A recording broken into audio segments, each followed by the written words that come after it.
Assalomu alaykum. Men Toshkent davlat sharqshunoslik universiteti 2-bosqich talabasi Qobilov Faxriddin.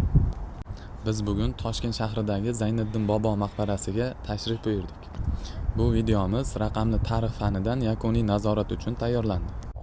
Hozir biz Zayniddin bobo maqbarasida 7 yildan buyon ish faoliyatini olib borayotgan mas'ul shaxs Olimjon domla bilan suhbat quramiz. قومي يعلمون بما غفرني ربي وجعلني من المكرمين سبحان ربك رب العزة عما يصفون وسلام على المرسلين والحمد لله رب العالمين 1164-yilda tug'ilgan, 1259da 95 yoshda olamdan o'tgan. Shayx Zayniddin bobomiz aslida olim ham avliyo va izod bo'lganlar. Hozir maqbara aylanib o'tganda maqbara orqa tomonida 2 qavat chillaxona, ya'ni rasadxonalari bor. Tepada katta bir gumbaz, ichkariga joynamolar to'shilgan, yana bir qorli joydan pastga to'raga tushganda yana bir katta gumbaz bor. Ana shu yerda Shayx Zayniddin bobomiz chilla taxmin solib berganlar. Qachon kunlar o'tay boshlaydi, qaysi vaqtlarda kunlar istara boshlaydi. Qishni chillasi, yozni chillasi, qishning kunligi, yozni teng kunligi, dehqonlar hosilni qaysi vaqtda ekish kerak yoki qachon yig'ishtirib kerak, shu narsalarni mana shu Shayx Zayniddin bobomiz 12-asrlarda islolib bergan. Mana bu yerda Shayx Zayniddin bobomizning shajaralari bor. O'rtada 38-da Abu Bakr Siddiq roziyallohu anhu xalifa yozgan. Abu Bakr Siddiq roziyallohu anhuning Shayx Zayniddin bobomiz 15-avlodi hisoblanadi. Hozirda bu ko'cha atrofida 43, 44, 45-avlodlar yashaydi. Olamda o'tgan maqbara hozir tarafiga qo'yilganlar mana shu Shayx Zayniddin boboning yonidagi qabrda bu kishining avlodlari hisoblanadi.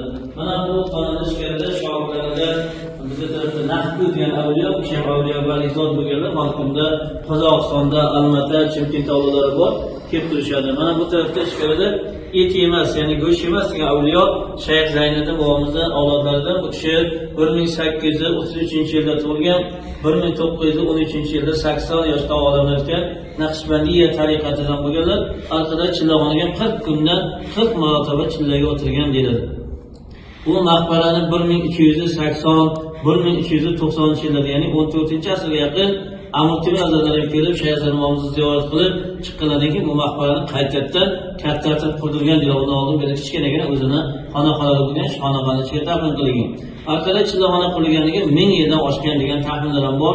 Bu yer 2 qavat, eng past qavatida Qaslamonga chiqadigan yer osti yo'li tunnel bo'lgan. Bundan bir 40 yil oldin ochib qo'ygan deyiladi. Hozirda bu tunnel yopilib ketgan. Mana bu taraf qibla, qibla tarafga torgina 3 metr, 4 metr joy solinib qo'ygan. Hozirda internetga ba'zilar ochiq qabr, lahatib chiqargan, qabr emas, lahat emas.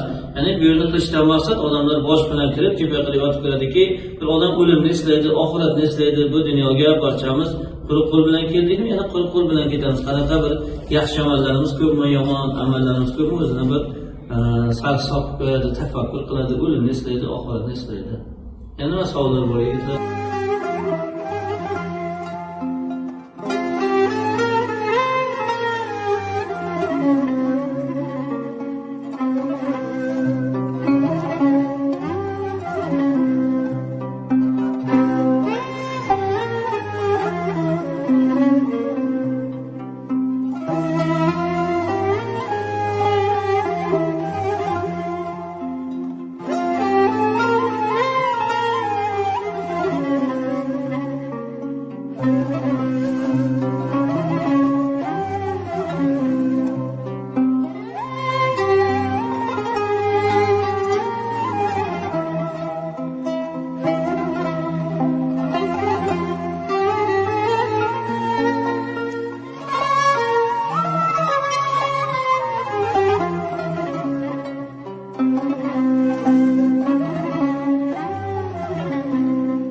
Bu ma'lumotlar uchun sizga katta rahmat aytamiz.